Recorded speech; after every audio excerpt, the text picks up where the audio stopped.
मल्हारीची वारी माझ्या मल्हारीची वारी आत्मनिवेदन भरीत रोडगा निवतीला हरोहरी आत्मनिवेदन भरीत रोडगा निवतीला हरोहरी एका जनार्दनी धन्य खंडेराव त्यावर कुंचा वारी मल्हारीची वारी माझ्या मल्हारीची वारी परमपुरुष शौरी पांडुरंग मुरारी कमलनयन कान्हा गोपिका चित्तहारी प्रकट निकट शोभे रुक्मिणी रम्यवाणी सदैव धवला हास्यं विठ्ठलं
ओम नमो ज्ञानेश्वरा करुणा करा दयाळ तुमचा अनुग्रह लादलो पावन झलो चराचरी गजाननं भूतगणाति सेवितं कपित्थ जम्बो फलचार भक्षणं उमासुतं शोक विनाशकारकं नमामि विघ्नेश्वर पादपङ्कजं नमस्ते शारदे देवी सरस्वती मति प्रदे वसत्वं भागरे सर्व विद्यां प्रदाभं आतुलित बलधामं हिमशैलावदेहं दरोज्वल कृशामं ज्ञानिनाम् अग्रगण्यं सकल गुण निधानं वानराणाम् अधीशं रघुपति प्रवक्तं वातजातं नमामि ओं मृत्युंजयाय रुद्राय नीलकंठाय शंभवे अमृतेशाय शर्वाय महादेवाय ते नमः ओं नीलांजनं समाभासं मृगपुत्रं यमाग्रजं छायामार्तण्ड समुद्रं नमामि शनैश्वरं नर्मदायै नमो प्रातः नर्मदायै नमो शिः नमस्ते नर्मदे देवी त्राहि मां भवसागरात् नमस्ते गोदावरी देवी त्राहि मां भवसागरात् नमो सद्गुरु तुकया ज्ञानदीपा नमो सद्गुरु सच्चिदानंद रूपा नमो सद्गुरु भक्त कल्याणमूर्ती नमो सद्गुरु भास्करा पूर्ण कीर्ती सेवेला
सावध होणी भजनी लागा देव करा कैवारी मल्हारीची वारी माझ्या मल्हारीची वारी वस्तू प्राप्त समय प्राप्त कीर्तनरूपी सेवेकरता निवडलेला अभिनव पेठांचे सुप्रसिद्ध साधू शांती ब्रह्मा संत श्रेष्ठ श्री एकनाथ महाराज यांचा हा 3 चरणाचा किंवा 2 पदासह 4 चरणाचा अतिशय महत्वाचा उत्कृष्ट अशा पद्धतीचा हा जो अभंग आहे हा आपण सेवेकरता निवडलेला आहे.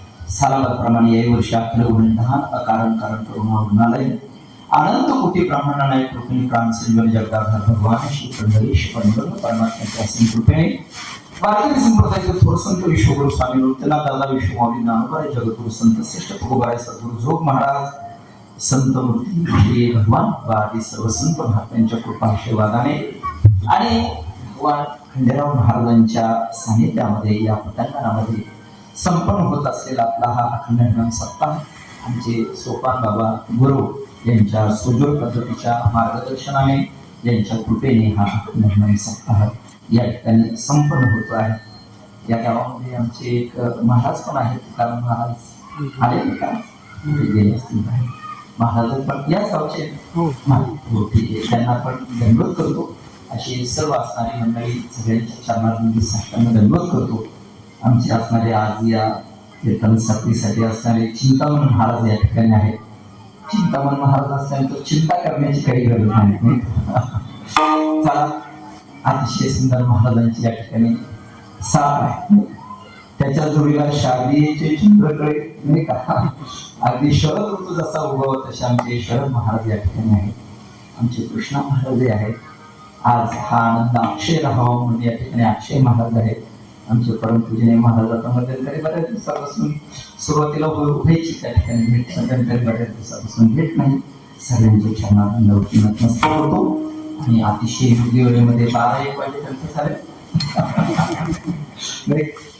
12 वाजता लोक होती तारीख कोणी घेतली त्यांचे लोक 12 वाजत चला असं या ठिकाणी आपल्याकडे वेळ अतिशय थोडा अभंग अचानक पद्धतीने इथं आल्यानंतर खंडराव महाराजांचे एवढं सुंदर अशा पद्धतीचं देवालय आहे आणि प्रथम दिवशी कीर्तनासाठी नामस्मरणाचं महत्व सांगावं भजनाचं महत्व सांगावं म्हणून बरोबर दोन्ही गोष्टी या ठिकाणी जोडून आलेल्या आहेत. सावधी भजनी लागा देव करा कैवारी या दृष्टीने सगळं आपला चिंतनाचा योग या ठिकाणी जोडून आलेला आहे.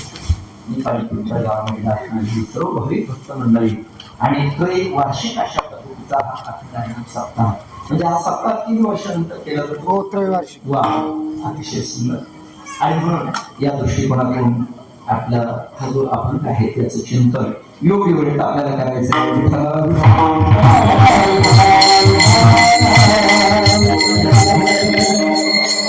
हा जो अभंग आहे हा रूपकात्मक पद्धतीचा आहे. याच्यामध्ये वारीचं रूपक केलेलं आहे पण ही जी वारी आहे ती पंढरपूरची वारी आपल्या लक्षात आलं असेल. मल्हारीची वारी माझ्या मल्हारीची वारी आता खंडेरावाची वारी सांगितली.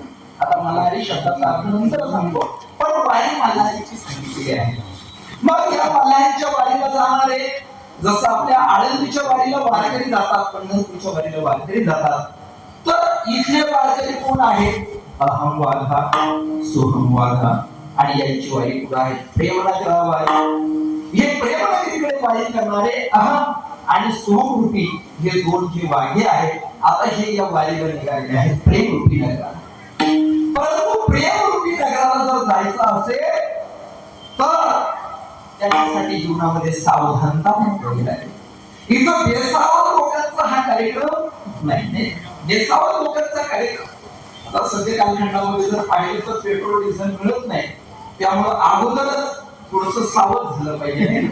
आता मी काल दिल्लीवरून आलो आज काल दिल्लीवरून आलो. दिल्लीला संत परिषद होती त्या ठिकाणी संत महापरिषद त्यानिमित्तानं जावं लागलं. तिकडून आलो गाडी पेट्रोलच नाही महाराज का अशा बेसावध लोकांना कीर्तनाला जाता येणार नाही म्हणून सावध व्हावं लागेल नाही का तुमच्यासारखं. शेतकरी इतके सावध झालेले महाराज पंपावर आता जागा नाही एवढी गर्दी केली लोकांनी त्या ठिकाणी आणि याच्यामुळेच हे पेट्रोल डिझेलचा तुटवडा यायला लागला बरं का.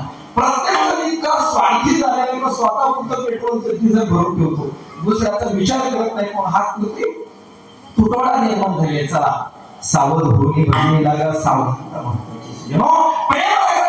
जायचं असेल तुम्हाला तर अगोदर सावधानता ठेवावी लागेल आणि सावध साधना वृत्ती करावी लागेल. भजनाकडे जावं लागेल आणि मग अशा पद्धतीने तो असणारा मल्हारी आहे तो तुमचा कैवारी होईल, तो तुमचा कैवारी घेईल. अर्थात तुमच्यासाठी तो भगवान परमात्मा सुद्धा ज्ञानाची क्षितिज पुढे ठेवेल.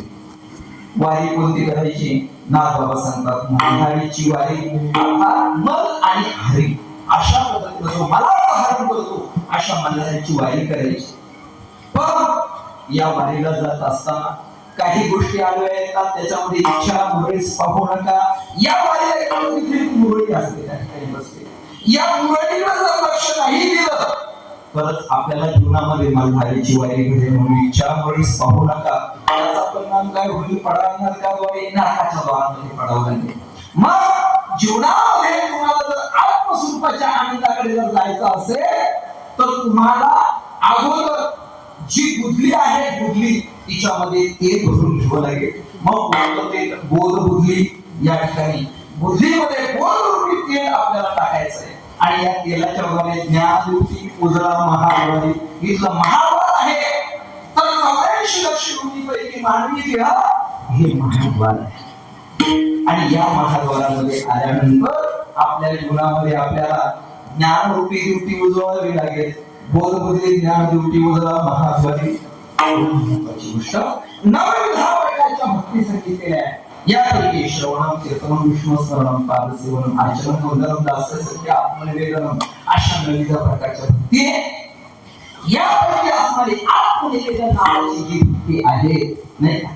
आत्मनिवेदन हरी तोडगा या असणाऱ्या हरीला आणि हराला जर तुम्हाला प्रसन्न करायचं असेल तर आत्मनिवेदन नावाची भक्ती सांगितली आहे.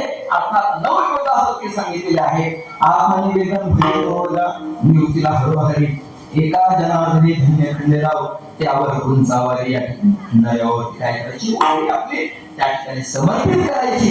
या दृष्टिकोनातून मल्हारीची वारी आपल्याला करायची. कशा पद्धतीने करायची याचं चिंतन आपण विस्ताराने मांडू.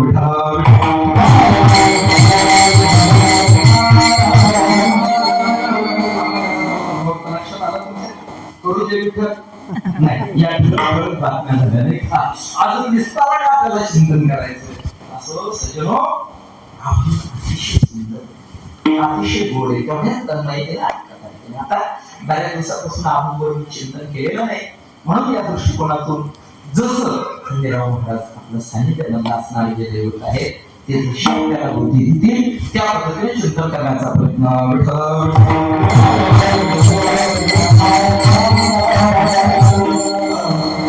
नारद पंचामृत नावाचा एक ग्रंथ आहे. या ग्रंथामध्ये 5 प्रकारची साधना अत्यंत महत्वाची सांगितलेली आहे. अभिगमन, उपादान, विद्या, स्वाध्याय आणि योग अशी 5 प्रकारची साधना या ग्रंथामध्ये सांगितली. त्यापैकी प्रथम जी साधना आहे तिला अभिगमन नावाची साधना. अभिगमन नावाची साधना म्हणजे काय? अभिगमन नावाची साधना म्हणजे वारकरी संप्रदायाची वारी.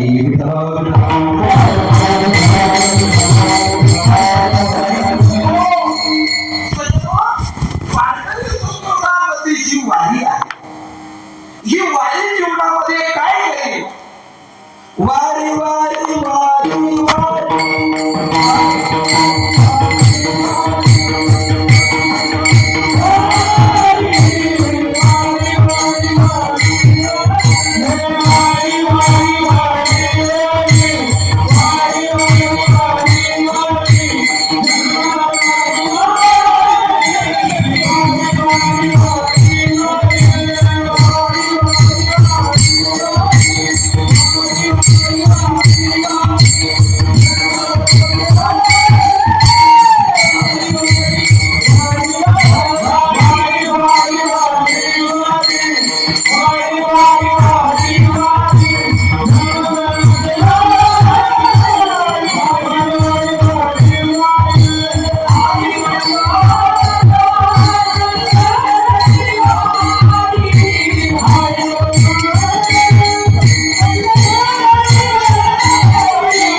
जय महिषासुरमर्दिनी व दैत्यासुरमर्दिनी सुरवरेश्वर वंदे तारक संजीवनी. नाही का? त्रिभुवन कोणी पाहता तुझा येसी नाही. 40 मध्ये परंतु न बोलवे काही. साई वाट करता पडली प्रवाही. ते तू भक्ताला ते तू दासाला पावसे बोलाय. याच्यामध्ये वर्णन केलेले आहे की खऱ्या अर्थाने आपल्या जन्मामध्ये वारी काय करणार आहे, तर जन्म मरणाचं निवारण करणारे आहेत. नारायण महाराजांचा हा अभंग आरतीच्या सारखा त्या ठिकाणी आहे. सज्जनो, वारीच्या द्वारे जन्म आणि मरणाचं आपल्याला काय करायचं, निवारण करायचं. मग जन्माचं निवारण करायचं, मरणाचं निवारण जर आपल्याला करायचं असेल तर काय करायचं, हे पण महत्वाची गोष्ट आहे. सगळं जन्माला येण्यासारखी वाईट गोष्ट या जगामध्ये आता हे बरं आहे, आपल्याला बरं वाटतं त्या, परंतु हे बरं जन्माला येण्यासारखी वाईट गोष्ट त्या ठिकाणी जगामध्ये, आणि मरण त्याच्यापेक्षा सुद्धा वाईट आहे. का? याचं कारण आहे की जोपर्यंत जन्म आहे आणि जोपर्यंत मरण आहे तोपर्यंत जीवनामध्ये दुःख. संत महात्मे सांगितलं, आणि दुःखे सामोरी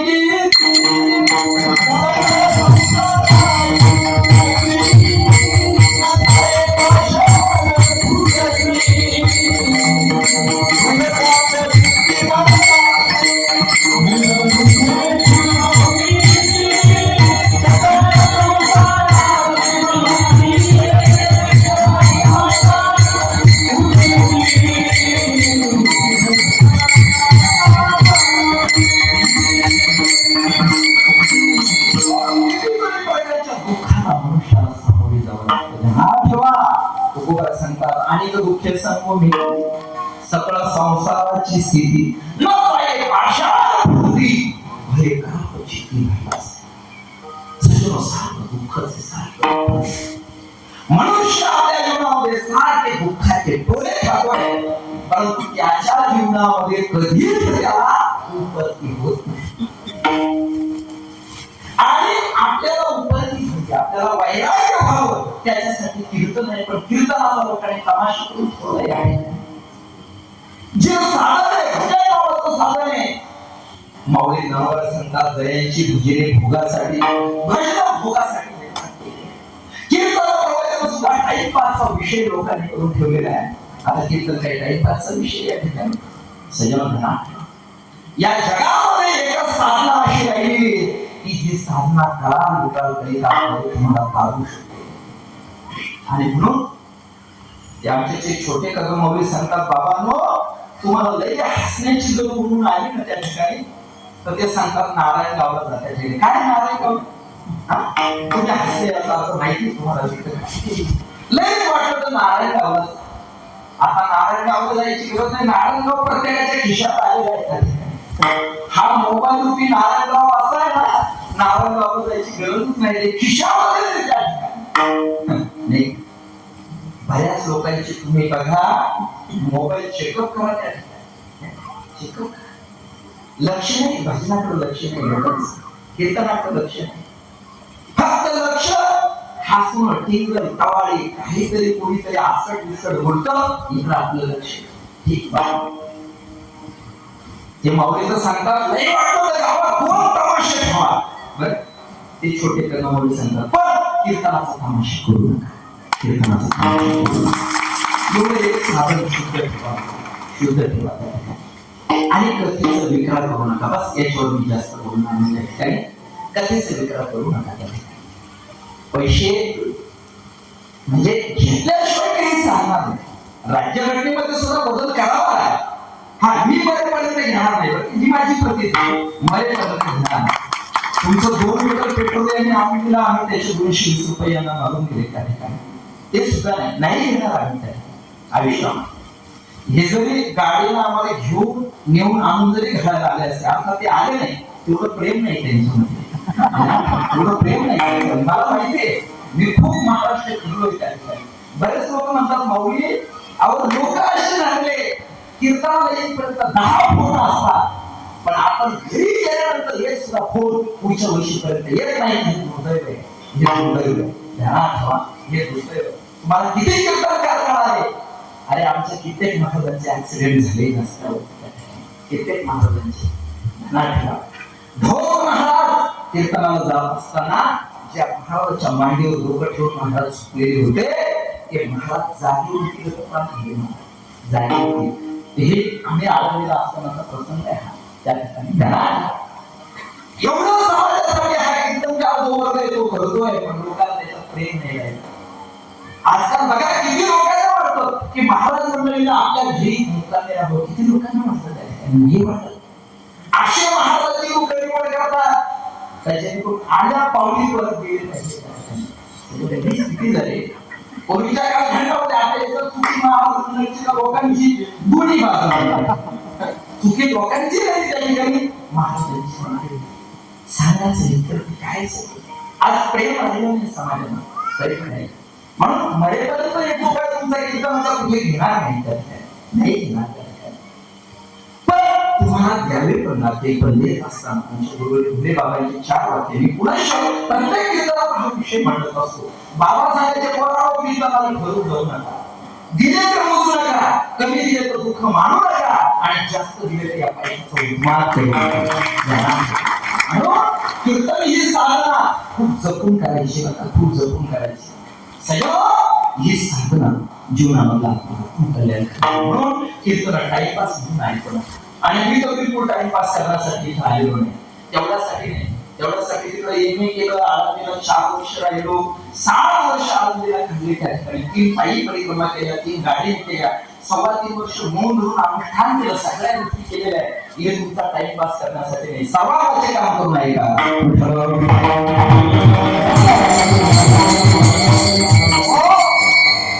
आपल्या जीवनामध्ये कीर्तन नावाची जी साधना आहे, भजन नावाची जी साधना आहे, ही जीवनामध्ये अत्यंत महत्वाची साधना आहे.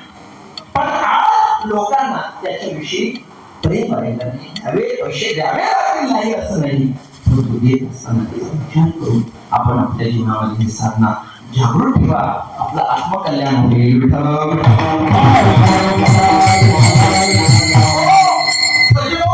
हे दुःख इतकं दुःख आहे आणि दुःखे सांगून मी केली सगळं एखादा व्यक्ती महिन्यावर बाहेर काढतात आणि महिन्यावर बाहेर काढल्यानंतर तिकडून येतो आनंद बायकोमध्ये अहो काय तुम्ही घेऊन गेले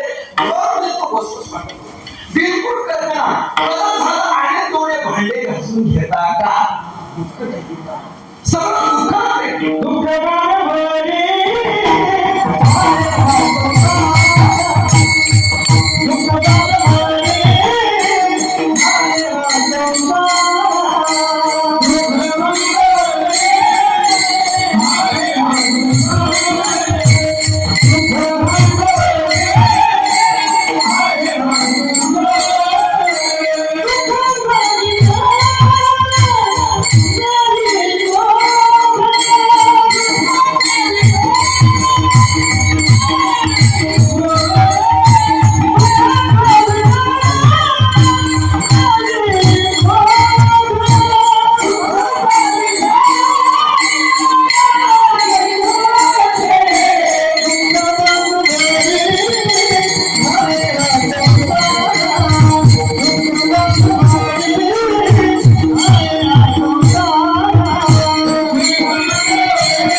आणि काय गोड सिस्टीम लावली महाराष्ट्रात खूप गोड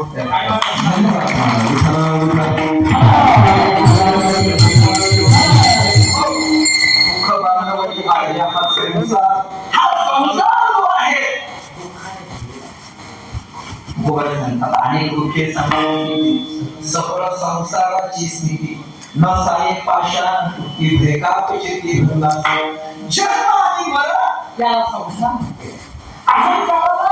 संसार आपल्या जीवनामध्ये आपण जे काही सतत जन्माला येतो सतत त्या ठिकाणी मरतो अहंकार हा सगळा संसार आपल्या जीवनामध्ये सगळं या असणाऱ्या स्थितीच्या बाहेर आपल्याला पडायचं. याच्यामध्ये दुःख आहे. काय झालं?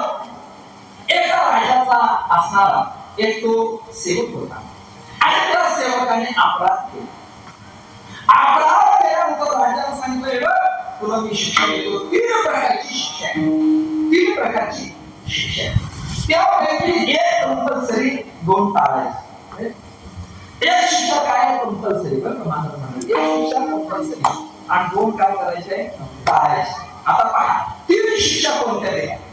प्रथम शिक्षा सांगितली, केवळ एक तर असं कर, औषध मिरच्या नसेल तर 8 किलो कांदे खा आणि नसेल तर 25 लाटा खा. काय खायचं याच्यापैकी एक मात्र कंपल्सरी, नाही का? सपोज मी तुम्हाला विचार, या 3 शिक्षा आहेत, मला कोणती शिक्षा तुम्ही आता समजा मला राजा समजा आणि मी तसे त्या ठिकाणी अपराध केला असं समजा. समजा मी तुम्हाला शिक्षा देते, काय करावं तुम्ही जास्त नाही. या शिक्षा कोणती शिक्षा? समजा आता त्याला सांगितलं, म्हणजे बघा महाराज मी असं करतो की पावशेर मिरच्या खातो, असं म्हटल्यानंतर एकच मिरची खाल्ली, एकच मिरची. अशी एकच मिरची खाल्ली, अशी शिंदी ताईट झाली, अशी शिंदी ताईटच झाली. काय अरे बाबा, हे अवघड त्या ठिकाणी एकच मिरची खाल्ली, मिरची एवढी खाल्ली. तो म्हटला राजा साहेब मिरच्या नको, कांदे खातो. म्हणजे काय? खा कांदे नाही. एकच कांदा खाला, एकच कांदा असा फोडला, नाकावरून जिंकली लागल्या आणि असं पाणी तो म्हटला राजा साहेब कांद्याचं पण काही खरं नाही, 25 लाटा खा. काही हरकत नाही, 25 लाटा. असं म्हटल्यानंतर लाट देणारा सामान्य लोक शिंदे महाराज एका टाकले, त्या 4 शिंदे महाराज एका पाण्यात टाकायचे, तो एका पाण्यात टाकायचा माझ्या चौकटवर. त्याला म्हणजे असं तिकडं राहिला, तिकडं तोड करून उभा राहिल्यानंतर लग्न उभा राहा. एकच लाट 4 वर पडायचं, आई म्हणजे मी खातो. आता बघा हे त्या गुलामाचं नाही चाललं, त्या गुलामाचं. आणि ही आमची कैफियत आहे. जन्मापाठी मरण, मरणापाठी जन्म. हे जाण पडली पदरी. सतत सतत मनुष्य जन्माला येतो आणि मरतो. माऊली ज्ञानोबारायांनी ज्ञानेश्वरीमध्ये ही पदावरती चिंतन करत असताना मनुष्याला या गोष्टीची लाज कशी वाटत नाही, आणि ती लाज कोणाला वाटते? माऊली ज्ञानोबा सांगतात की निर्मळा निसुगा गोड या निर्मळा जोर राहतो. ज्याला जन्म मरण कळालेलं आहे, ज्याला हे दुःख कळालेलं आहे, त्याला या जन्म मरणाची लाज वाटते. आणि काही निर्लज्ज जे असतात, निर्लज्ज जे असतात, त्यांना मात्र याची लाज वाटत नाही. त्यांचं मजा करा, पूर्ण चारवा तत्वज्ञान जीवनाचं काय झालं? एक असणारा भुरता आणि चोऱ्या करण्यामध्ये तो तरच होता. पण गावातला चोऱ्या करायचा, कोणाची वांगी चोरायची, कोणाची मिरच्या चोरायच्या, कोणाचं टाकं चोरायचं, कोणाची मोटर चोरायची, असा भुरता चोर. लोक वैतागले आणि एक दिवस तो सापडला. बरेच दिवस त्याला सांगण्याचा प्रयत्न केला, पण ऐकतच नव्हतं. पोलिसांच्या ताब्यात घेऊन पाहिला, सुटून घ्यायचा, पुन्हा तेच उद्योग. एक दिवस यांनी काय केलं, गाढवावरती याला बसवलं, त्याच्या तोंडाला काळं फासलं आणि त्याच्या गळ्यामध्ये चपलाचा हार घातला आणि त्यांनी सांगितलं याला जरा घेऊन आणायला होतो आणि निघाले सगळे. आता तिथं कुणी डबडे वाजवतो, कोण काय करते, याची मिरवणूक निघाली. निघाल्यानंतर तोंडाला काळं फासले, गळ्यामध्ये चपलाचा हार आहे आणि गाढवावर अशी भिंड निघाली. निघाल्यानंतर हा याच्या घराजवळ आला आणि आल्यानंतर जरा जाऊन येतो म्हटले आतमध्ये. त्यांनी त्याला परवानगी द्यायला दिली आणि घरी गेल्यानंतर हे काय, हे तोंडाला काळं घुसलेलं, गळ्यामध्ये चपलाचा हार, काय म्हणलं आपण त्याला सांगितलं काहीच काळजी करू नको, तू जरा आंघोळीला पाणी गरम करून ठेव, 5-10 मिनिटात यांना निवडून आणतो म्हटले का. हा असा निर्लज्जपणा आहे. तसं ज्याच्या जीवनामध्ये ज्याला आत्मउद्धार करायचा नाही, आणि ध्यान ठेवा आपला उद्धार आपणच करू शकतो. भगवद्गीता सांगते उद्धरेदात्मनात्मानं नात्मानं वसावे आत्मैव ह्यात्मनो बंधू रात्मैव पुरात्मनः. माझा मित्र धनो शत्रू कैचे मृत्यू. अरे आपणच आपले शत्रू आहे आणि आपणच आपले मित्र आहे. ज्याने आपला उद्धार करून घेतला नाही तो स्वतःचा शत्रू आहे, आणि ज्याने आपला उद्धार करून घेतला तो स्वतःचा मित्र आहे.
रामकृष्ण नामी एक दोन्ही साजेले हृदय मंदिरी स्मराकारे आपली आपण करा सोडवन संसार बंधना तोडावेळी ज्ञानदेवा ध्यानी रामकृष्ण माळा हृदय कळवळा श्रीमूर्तीलया या दृष्टिकोनातून आपणच आपली सोडवण करायची. जन्मामाच्या स्थानातून आपल्याला सजनो ध्यान.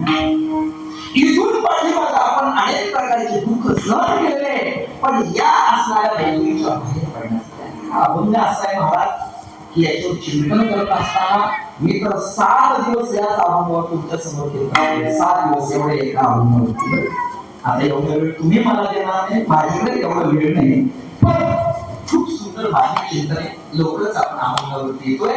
सगळं पहा आपुली आपण करा सोडवण पुढून सोडवून करायची संसार बंधन तोडावेळी या संसाराच्या बंधनामधून सुटायचं.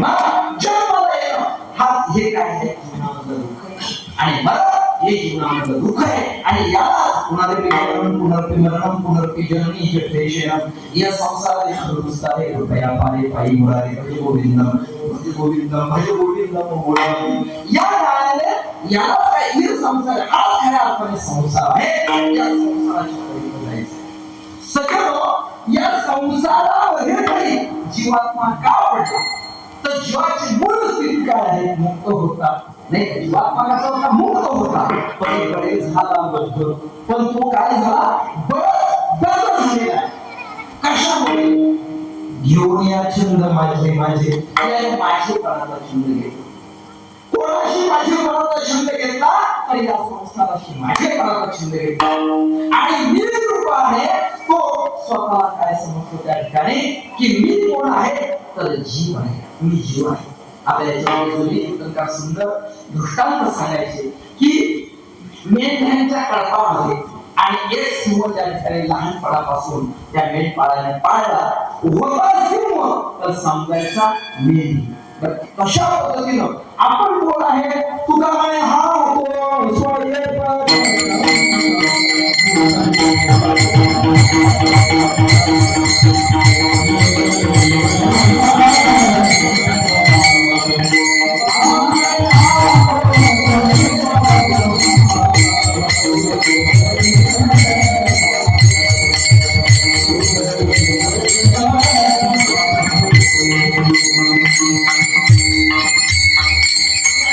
अनेक प्रकारचे प्रमाण आहेत. चार वेदाचे चार महावाक्य अहम ब्रह्मास्मि तत्त्वमसि अयमात्मा ब्रह्म प्रज्ञान ब्रह्म याचं चिंतन करत असताना तुका म्हणे हा तो स्वयं ब्रह्म देवची बरे तुका म्हणे खरे तुम्ही तुका म्हणे कैची पीव कोठे जीव निराळा मी वासुदेव तत्व हे चार वेदाचे चार महावाक्य त्या चार महावाक्याचं ट्रान्सलेशन जगद्गुरु तुकोबाराय चार असणाऱ्या त्या असणाऱ्या सजनो आपण खऱ्या अर्थाने देवची बरे तुका म्हणे खरे तुम्ही आपण खऱ्या अर्थाने कोण आहोत तर देव नाही खऱ्या अर्थाने आपण कोण आहोत देव आता मी सुद्धा कोण आहे देव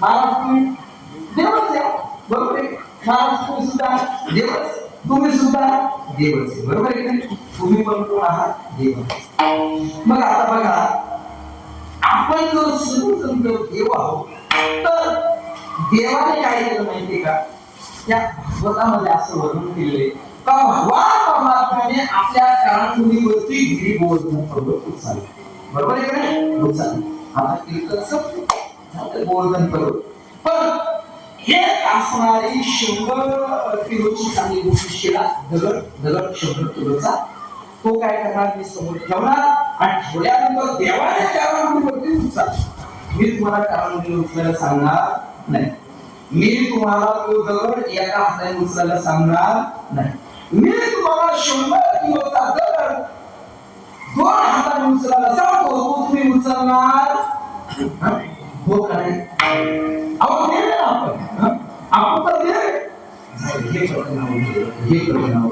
सोपं सांगतो भगवान परमात्म्याने वडवाळ नावाचा अग्नी घेतला नाही आपण कीर्तन सब वडवाळ वगैरे म्हणून आपल्याला फक्त एक आपण सांगता एक वळसा नाही चांगला त्याचा मेघावा तयार करू कोण तुमच्या हातावरती देणार आणि दिल्यानंतर तुम्ही देणार कोण देव आहे तुम्ही बघा आपण सुद्धा देवच आहोत जी कृती भगवान परमात्म्याने केली ती आपण सुद्धा करू शकतो आपण सुद्धा करू शकतो पण ती करत असताना तेवढ्या दिव्यतेला आपल्याला प्राप्त होऊ लागेल बघा भगवान परमात्म्याने जिवंत नंदीचं दूध काढलं आणि आमच्या तुकारायाने येलेश्वराचे पिहिले दूध नंदीचे काढले पण कोणत्या दगडाच्या नंदीचं दूध काढलं सगळं ध्यानात ठेवा भगवान परमात्मा लंकेमधून त्या पुष्पक नावाच्या विमानात बसून आले पण आमच्या माऊली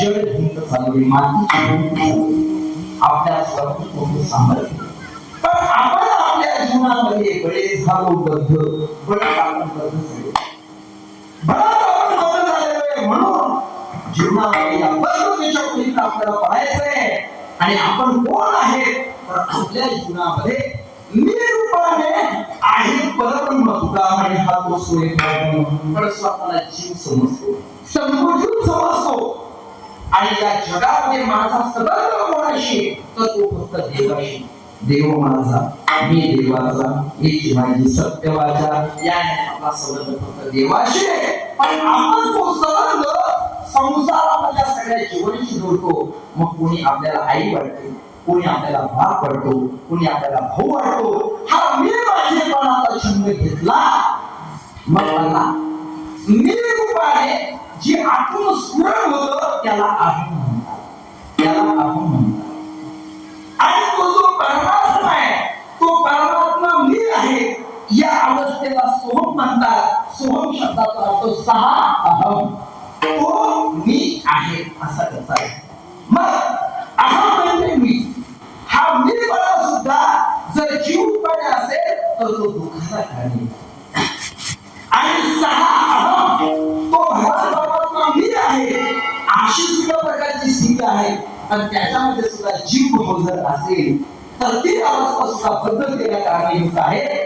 जोपर्यंत हा मी अहम रूपाने स्फुरतो, जोपर्यंत हा मी अहम सोम रूपाने स्फुरतो, तोपर्यंत आपल्या जीवनामध्ये प्रेम आपण जाऊ शकत नाही.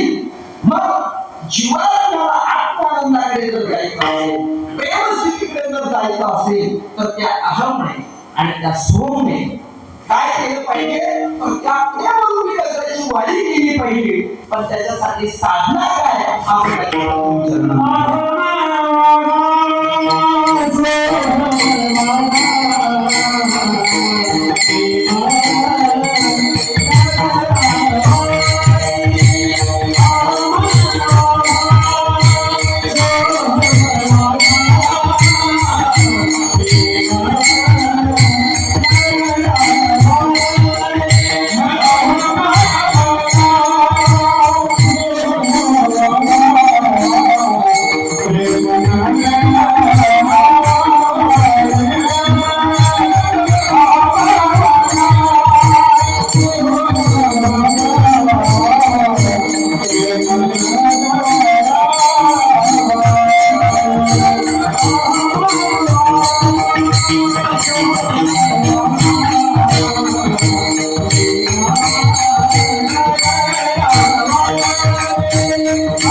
गोड गातात महाराज मंडळी.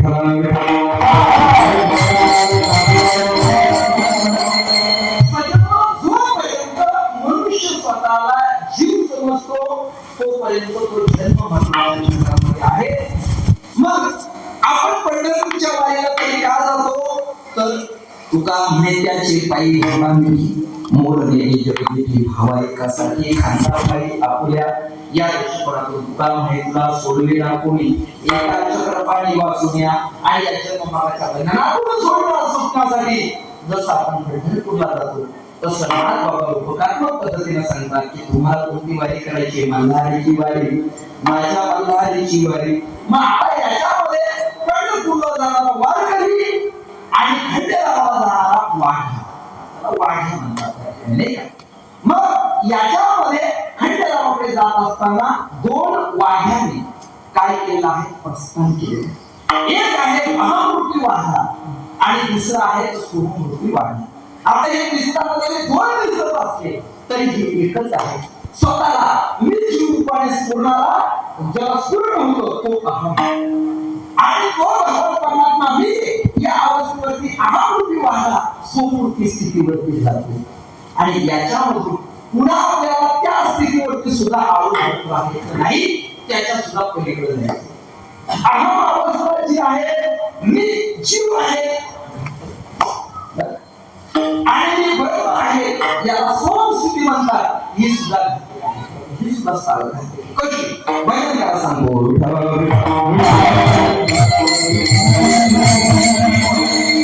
काय झालं. याची बायको चेटणी होती, चेटणी आणि चेटू त्याला लोक नाही म्हणतात. आता तो बरेच लोक बळी पडले मध्ये चेटूपणाला नाही, सगळी तीच अरे काय जीवनामध्ये कशाच्या मागे आपण लागतोय, काय आपल्या जीवनामध्ये चाललेलं आहे. साधू संत महात्म्याने सांगितलं फळे भूत बाधा आणि नामस्मरणाला चिंतन करा. जीवनामध्ये आपण नामस्मरणाच्या मागे लागत नाही. संत महात्म्याने जे सांगितलं त्याच्यावरती आपला विश्वास नाही आणि देवावादांच्या पाठीमागे लोक समाज लागतो. त्या आंधळ्याच्या पाठी लागले आंधळे. अरे माणसं कोणाच्या पाठीमागे जाऊन कसं जावं आंधळ्याला कळलं. आपण डोळस आहे डोळस. काय झालं माहिती का, त्या मुंबईसाठी त्याला जाऊन पलीकडे जायचं होतं रस्त्यावरून, पण खूप गर्दी होती. तो पलीकडे घेऊन जा, पलीकडे घेऊन जा. कोण ऐकलं पडे काय कीर्तन द्यावं तयारी चला स्वतःची तुम्हाला पलीकडे सोडतो. आणि असं म्हणून त्या सदग्रस्ताने काय केलं, त्या आंधळ्याचा हात आपल्या हातात धरल्यानंतर त्या आंधळ्याने काय केलं, आपला हात त्याच्या हातातून सोडून त्याला कीर्तन करायचं आणि त्या कीर्तनकाराचा हात आपल्या हातात धरला. ठीक आहे, ते पलीकडे गेले. गेल्यानंतर त्या कीर्तनकाराने सांगितलं, स्वतःची म्हणजे बघा पलीकडचा फुटपाथ झालेला आहे, मी तुम्हाला इथं आता सोडलेलं आहे, तुम्ही जा. पण एक प्रश्न तुम्हाला विचारू ना, म्हणजे विचारा. अगोदर मी तुमचा जो हात आहे तो माझ्या हातात घेतला होता, पण तुम्ही तो सोडून घेतला आणि माझा हात तुमच्या हातात धरला. याचं कारण तो आमचा म्हणजे चालू करून आम्ही आणखी आम्हाला काही दिसत नाही. पण पुढचा जर गाडीला जर धरला तर आपण हात सोडायला मोकळे असावे, म्हणून मी तुमचा हात माझ्या हातात धरला. मला वाटतं आंधळ्याला कोणाच्या पाठीमागे जावं आणि कसं जावं आपण डोळस आहोत. डोळस या जगामध्ये नामस्मरणासाठी साधना जो नामस्मरण करतो त्याच्यावर कोणाचा जादू कोणाचा होऊ शकत नाही, त्याच्यावर कोणाचा चेतून जाऊ शकत नाही, भूताची बाधा सुद्धा त्याला होऊ शकत नाही.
आणि ध्यानात ठेवा, आपल्याला जन्ममृत्यूच्या पलीकडे जर जायचं असेल तर करामध्ये एकच साधन आहे, कलियुगात हरिनामे, कलियुगामध्ये हरीच्या नामाने.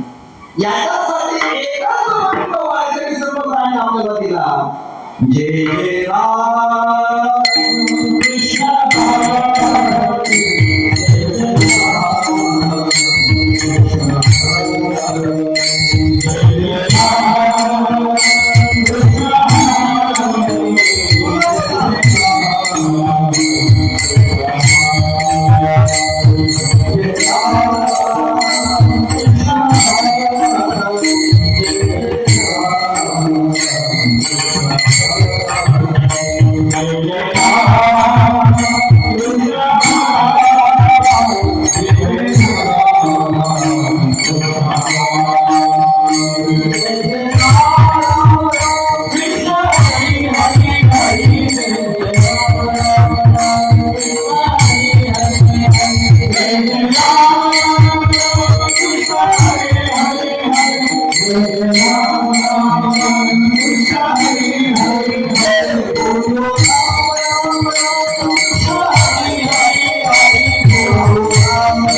संतात रामकृष्ण हरी विठ्ठल केशव नंदा जपावा सर्व काळ यांना स्थानिक साधन वाहतसे विठोबाची माऊली नाम संतात रामकृष्ण नामी दोन्ही साजरी हृदय नामी स्मरणारे आत्मा जो शिवाचा राम जग हरी हरी हरी म्हणता हा शिवाचा सगळे प्रमाणात त्या नामस्मरण सांगतात म्हणून नामस्मरणाचा हा सरळ मार्ग होते ध्याय विष्णू त्रेतायुगे प्रमुखे द्वापारे परिचर्यानां करोड हरी कीर्तनात असो मी उदाहरण सांगू नको या कशी बायको चिटकी आणि मग ती बायको चिटकी होती ती मला जगा तुम्हाला भेटून करून टाकेल तुम्हाला आवाज होता तुम्हाला चिंती करून टाकेल त्यावर खरंच कावळा खरी ती होतीच कशी मला नाही होतीच कशी त्या आमच्या महाराजांनी एक खूप सुंदर उदाहरण सांगितलं त्या ठिकाणी म्हणजे ते संत महाराजांनी एक उदाहरण सांगितलं सुंदर नाही ते उदाहरण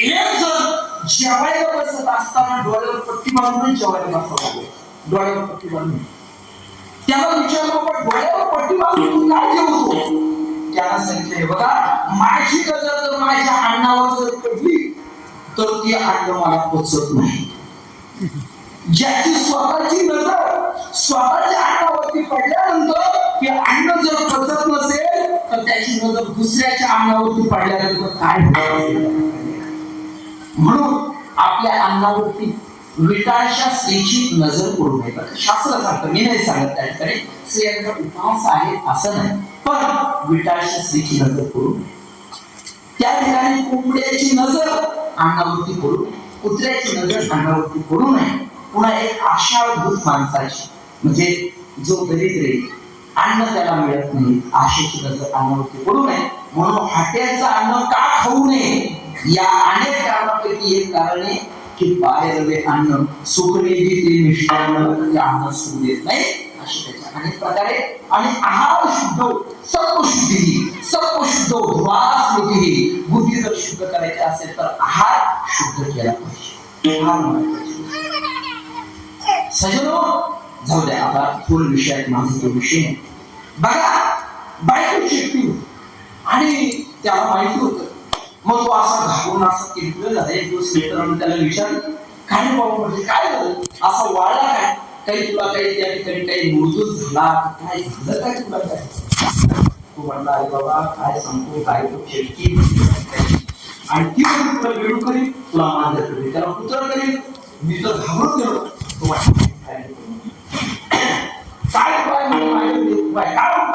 म्हटलं काही न करू काळजी करू ही बी ए झालेली माझ्याकडे एक एम ए झालेली म्हटलं त्या ठिकाणी इथं सामान्य त्या ठिकाणी एकदम तिरुपडे म्हटले तिच्यापेक्षा झाल झाले म्हटलं तुझं तिच्याशी होतो अरे बाबा आता गरज झालं थोडं व्यायाम झालं थोडं काळजी करू मी आहे ठीक आहे ठरल्यानंतर हे गेले तिच्याकडे आणि तिच्याकडे गेल्यानंतर हे बघा याची बायको चिडकी म्हणते तुला याच्याशी लग्न करायची म्हणजे काही काळजी करू तिची अशी जिरवते ना म्हटलं त्या ठिकाणी पुन्हा माझ्या नादाला सुद्धा लागणार नाही तुमच्या नादाला तुम्ही लागणार नाही आपल्या पाण्याला नादाला लागणार ती सर्व तिच्याशी लग्न करायची मग तिला सांगितलं हे बघा मी आता तुमच्याकडे काय करते म्हणजे हे तांदूळ देते नाही हे तांदूळ देते हे उडीद देते घरी गेल्यानंतर तुम्ही काय करायचं हे जे तांदूळ आहे तर हे जे असणारे उडीद हे काळे उडीद तिच्या अंगावरती टाकायचे ती काळी घालवली आणि हे पांढरे तांदूळ माझ्या अंगावरती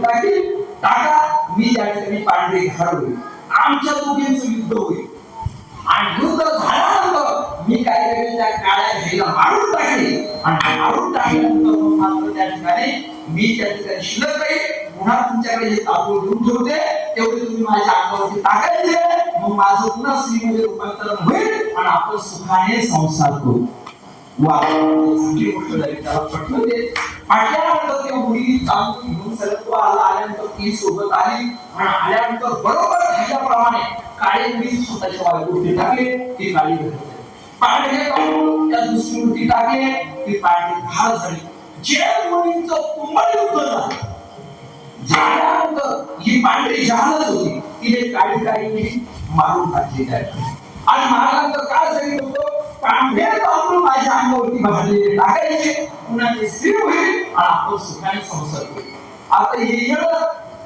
या प्रकारचे तांदूळ काढून तो दुसरा मित्र काय करतो काय होतं म्हणजे ठरल्याप्रमाणे अरे बावळाला मुलीची कोपऱ्यामध्ये काढते आणलेली होती हे काढते म्हणजे काय काढत्यामध्ये अरे म्हणजे पहिली बरी होती नाही पहिली बरी होती ही तिच्यापेक्षा खूप घाल तिच्या काढत्यामध्ये जशी काळी घाल जशी घातक तशी या ठिकाणच्या असणारी पांढरी सुद्धा घातक तसं अहम अवस्था मी जीव आहे ही अवस्था सुद्धा परब्रह्माच्या दृष्टिकोनातून प्रेमाकडे जाण्याच्या दृष्टिकोनातून ही सुद्धा अवस्था घातकच आहे पण यापेक्षा मी ब्रह्म आहे ही अवस्था सुद्धा जीवनामध्ये त्या परब्रह्माकडे जाण्यासाठी घातकच आहे म्हणून अहमरूपी स्थितीतून आपण सोमरूपी स्थितीमध्ये गेल्यानंतर अहम सोहम सोहम मुळे या साधी उपाधी या ठिकाणी अहम सोहम ओहम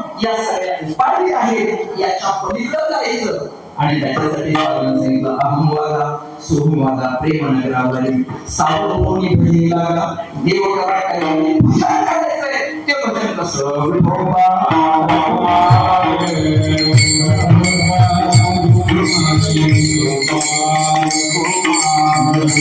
गावामध्ये आणि पहिल्या दिवशी भजनाचा मंडळ कीर्तना आज काय भावामध्ये खूप दुर्वस्था घडली त्या ठिकाणी पहिल्या दिवशी जर पाहिलं तर पुढे डोके उगवलेले असतात त्या ठिकाणी छोटं पण आज मात्र खचून पीठ भरलेलं या ठिकाणी नाही का सगळं अगदी चौफेर पीठ आलेलं आहे सजग खऱ्या अर्थाने हे तुमच्या जीवनामध्ये भक्ती तुम्हाला प्रणाम करतो असो सजग आपल्या अंतःकरणामध्ये आनंद आहे आनंदाकडे आपल्याला जायचं सावध काय सावध होऊन लागा इथं तुम्ही ह्या असणाऱ्या साताऱ्याच्या टाकणं चाटाया टाकणं भक्तीच आहे इथं ज्ञानेश्वरीचं पारायण भक्तीच आहे सेवाच आहे याचं नाव भजन आहे या ठिकाणी अगदी कीर्तनकार येण्याच्या अगोदर येऊन हजर होणं हे सुद्धा जीवनामध्ये भजनचे म्हणून सावध होऊन एक भजनी लागा देव करा कैवारे देव आपल्याला कैवारे करायचे आता सावध रामदास स्वामी कसे झाले आपल्याला सांगायला वेळ नाही आपण सगळे संत महात्मे सांगतात आता जागा रे भाई सोडनियाने नाडोली भागा रे आता जागा रे भाई जागा झाकण्याची अवस्था कोणती तरणा माहिती म्हणतो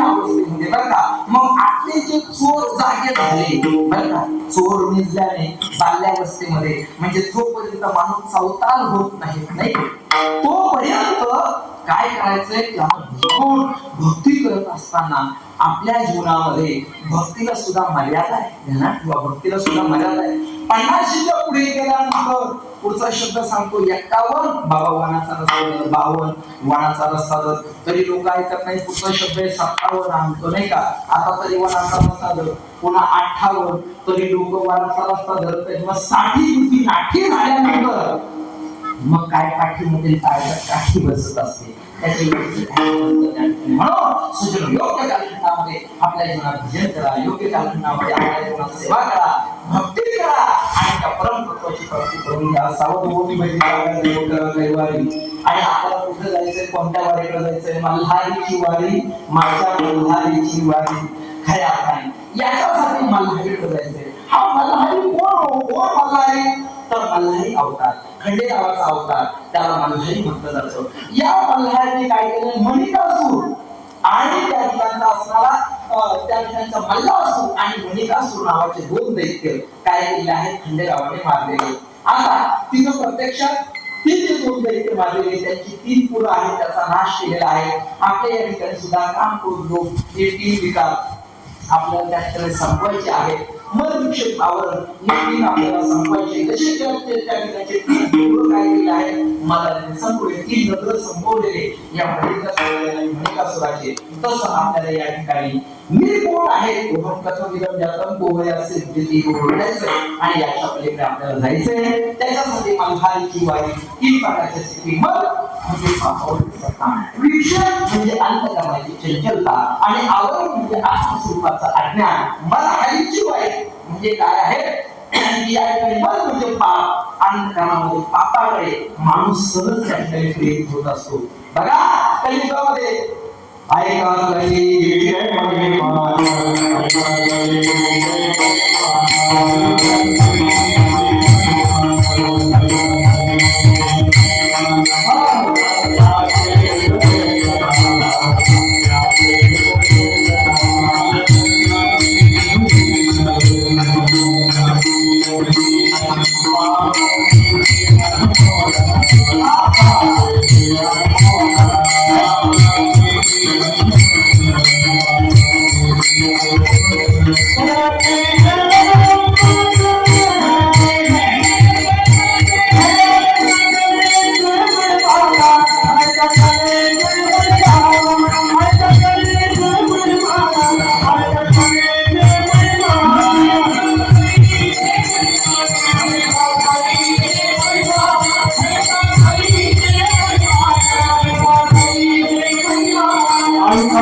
ऐसे अधर्माचे बोल जो किती शब्दाचा बोल हा 31 शब्दाचा बोल 31 शब्दाचा बोल हा तुझ्या सांगितलं ऐकाल तर महिमान असत्याचे जे सगळं आपण असत्याकडे चाललोय. याच्यातून आपलं वाटोळं होत आहे. म्हणून पापादेवी अनुमोदन आता याच्यावर बोलण्यासारखं काही आपल्याकडे वेळ कमी आहे. आणि म्हणून बळ म्हणजे पापावरती सत्ता. या मलाच आपल्याला हरण करायचंय. मला हरीची वारी, माझ्या मला हरीची वारी या दृष्टिकोनातून वारी करायची. या वारीमध्ये आवड येणारी एक जी शक्ती आहे, एक जी मुरळी आहे, ती कोणती मुरळी आहे?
पाठीमागे गेले ते त्याच ठिकाणी काय झालेले आहे, मुरलेले, म्हणजे त्या ठिकाणी संपलेले. सजून ध्यानात ठेवा, एक इच्छा ती कुमारी झाली, ते कामाची कारुण्या आली. ज्ञानेश्वरीमध्ये याचे सगळे ओळे आहेत. ज्ञानेश्वरीचं चिंतन याची संधी करायचं बारकाव्याने. आपण कोणती त्या ठिकाणचा आसपास ती इच्छा होती मिळवली कशी आहे, ती कशी कामाच्या कारुण्याला येते, कसं आपलं पतन करते. म्हणून सजून इच्छेच्या पाठीमागे जाऊ नका.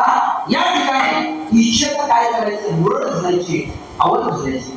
कीर्तनाला येत असताना जावं बाबा काय बोल करतात काय त्या ठिकाणी शेवट म्हणजे असं सगळं धाक होतं. त्यामुळे काही मंडळी पुढे बसतच नाही, मागे जाऊन बसतात, पटलं तोपर्यंत बसतात, नसतात तर तसेच उठून जातात.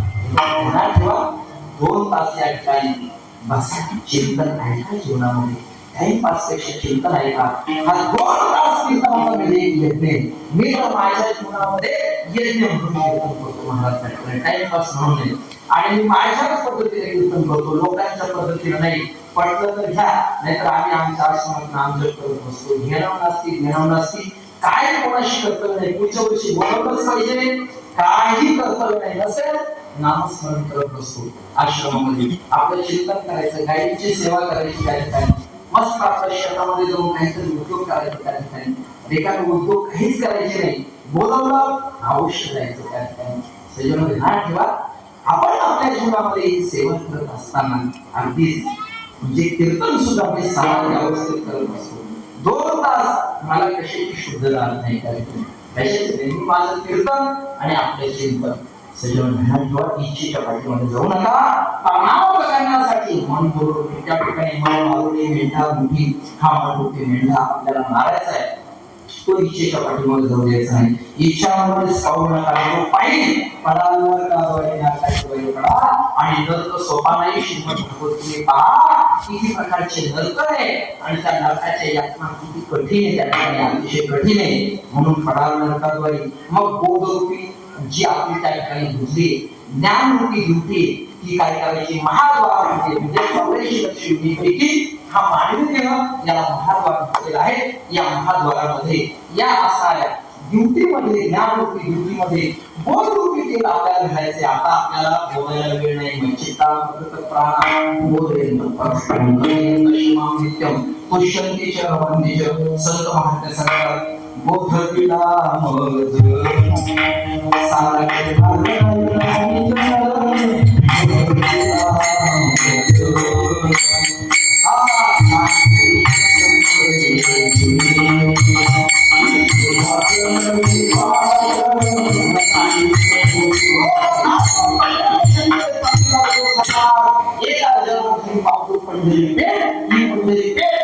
म्हणजे आहे.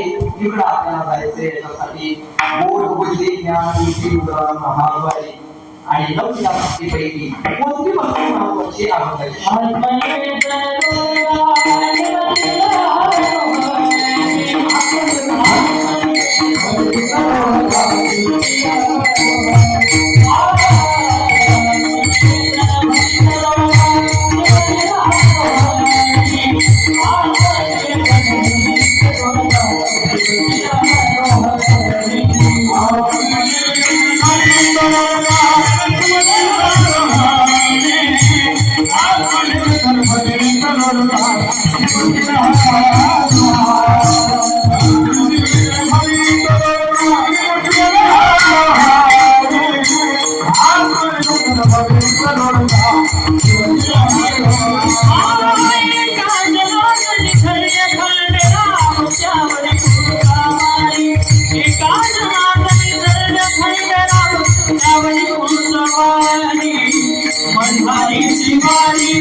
केली जाते त्याच्यामध्ये नैवेद्य दाखवला जातो रोडगा असेल गीत असेल नाही तसं नागबाबा सांगतात आत्मनिवेदन भेद रोडगा एकत्रित सांगतो श्रवणम कीर्तनम विष्णुस्मरणम पादसेवनम अर्चनम वंदनम दाससख्य आत्मनिवेदनम नवविधा काय गुरुविधी भक्ती द्यावी म्हणजे हे संतजनी ही नवविधा प्रकारची भक्ती त्याच्यामध्ये आत्मनिवेदन नावाची भक्ती म्हणजे प्रत्येक भक्ती महत्वाची त्याच्यामध्ये सर्व भक्तीच्या आणि शिरोधारी पद्धतीची किंवा या अभंगाच्या दृष्टिकोनातून प्रेरणाकडे जाण्यासाठी आत्मनिवेदन त्या वेदांताचा खूप सूक्ष्म भाग आहे चिंतनाकडे जायला आपल्याला वेळ नाही आत्मनिवेदन भेट रोगात नेहमीला हळू आहे याच्यामध्ये हरी नियुक्ती आणि हरय नियुक्ती हर्याचा भेद नाही नका करूवात एकाचे हृदय कोणी साखरेच्या ठाई या ठिकाणी हरी असेल आणि हर असेल या दोन उपासना वैष्णव आणि शिव उपासनेमध्ये येतात या असणाऱ्या आत्मनिवेदन नावाच्या भक्तीने किंवा नवविधा भक्तीने